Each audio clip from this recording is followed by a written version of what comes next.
tragic monster, the story of Medusa. Within the rich gallery of Greek mythology, few figures are as instantly recognizable or as tragically misunderstood as Medusa.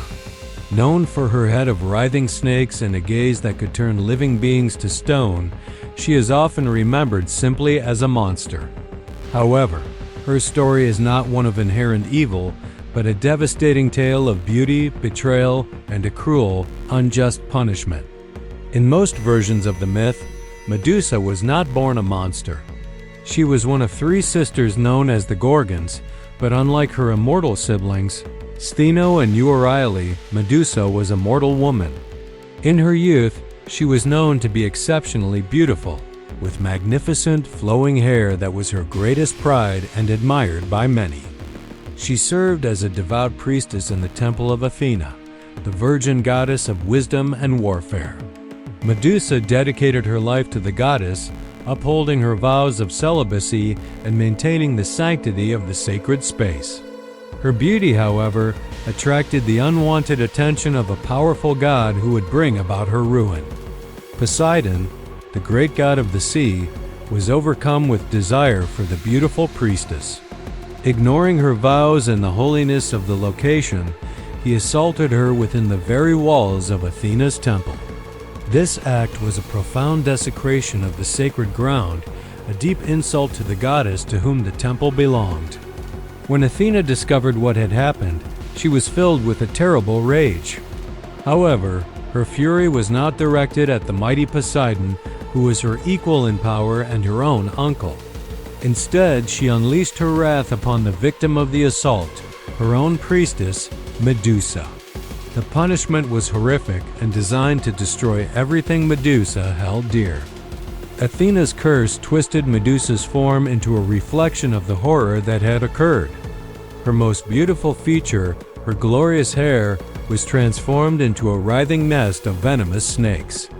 Her face became so hideous and her gaze so terrible that any living creature who looked directly into her eyes would be instantly turned to stone.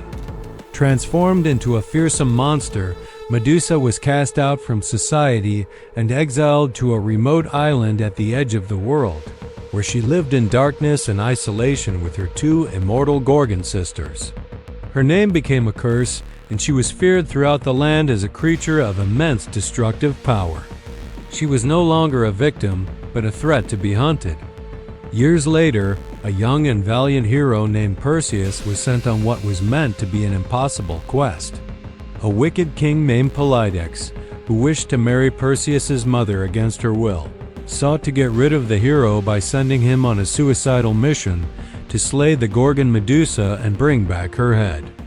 Knowing the quest was perilous, Perseus received aid from the gods who favored him. Athena, the very goddess who had cursed Medusa, gave him a brightly polished bronze shield, instructing him to use its reflection to look at the Gorgon indirectly. The god Hermes provided him with a pair of winged sandals for flight and a sword so sharp it could cut through anything. Perseus's journey led him first to the Gria, three ancient sisters who shared a single eye and tooth between them. By stealing their eye, Perseus forced them to reveal the location of the nymphs of the north. From these nymphs he received three more essential items: a cap of invisibility, a special bag or wallet to safely contain the head, and the location of the Gorgon's lair. Equipped with these divine gifts, Perseus flew to Medusa's remote island. He found the three Gorgon sisters asleep amidst the eerie stone statues of men and animals who had been unfortunate enough to gaze upon Medusa. Heeding Athena's warning, he approached by looking only at her reflection in his polished shield. While she slept, Perseus, guided by the mirrored image, swung his divine sword and, in a single stroke, severed Medusa's head from her body. From the wound, two beings sprang forth, her children by Poseidon who had been trapped within her. One was Pegasus, a magnificent white horse with wings, and the other was Chrysaor, a giant who wielded a golden sword. Quickly, Perseus placed the still dangerous head into his special bag and, using the cap of invisibility to hide from Medusa's enraged immortal sisters, he made his escape with his winged sandals. The power of Medusa's gaze, however, did not die with her. Her severed head remained a potent and terrifying weapon. On his journey home, Perseus used the head to enact justice and save the innocent. He rescued the princess Andromeda by turning a monstrous sea serpent, Cetus, to stone. When he returned to the court of King Polydex, he found the wicked king harassing his mother. Perseus revealed the head, turning the king and his entire court into stone statues. Ultimately, Perseus had no more use for the formidable weapon. He returned it to his patron, the goddess Athena.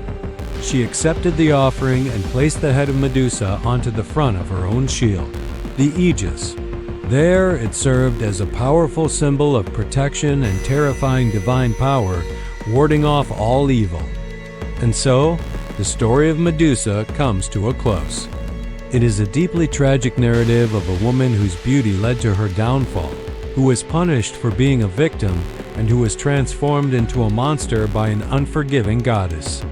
In the end, even in death, her power was used by others, her face becoming a famous emblem of apotropaic magic, a symbol meant to frighten away evil.